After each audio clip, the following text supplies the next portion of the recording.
தென்காசி மாவட்டம் புளியங்குடியில் கரடி கடித்ததில் 3 பெண்கள் படுகாயமடைந்திருக்கிறார்கள். என்ன நடந்தது என்று நமது செய்தியாளர் டேவிட்டிடம் கேட்கலாம். டேவிட், எப்படி 3 பெண்களை கரடி தாக்கியது? எந்த பகுதியில் இந்த சம்பவம் நடந்தது? 3 பேர் இப்ப எப்படி இருக்காங்க?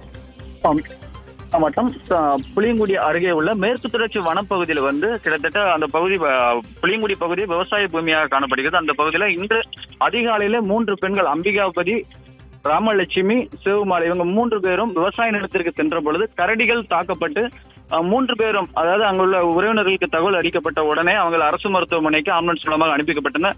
அதுல சிவகுமார் என்பவங்களுக்கு பலத்த காயங்களுடன் மண்டை ஓட்டு பகுதியில் கரடி கடித்ததனால் ஆபத்தான நிலையில தென்காசி மருத்துவமனைக்கு அனுமதிக்கப்பட்டிருக்காங்க. மற்ற இருவருமே நார்மலான நிலைமையில் உள்ளனர்.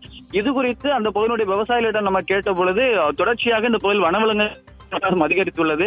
வனத்துறையிடம் நாங்கள் பல முறை சொல்லியிருக்கிறாங்க. இதை தீவிரமான நடவடிக்கை எடுக்க வேண்டும் என விவசாயிகளும் கோரிக்கை வச்சிருக்கிறாங்க. இன்று காலையில் இந்த சம்பவத்தால் இந்த பகுதியில் சிறிது நேரம் பரபரப்பான நிலை காணப்பட்டது. விவரங்களுக்கு நன்றி டேவிட்.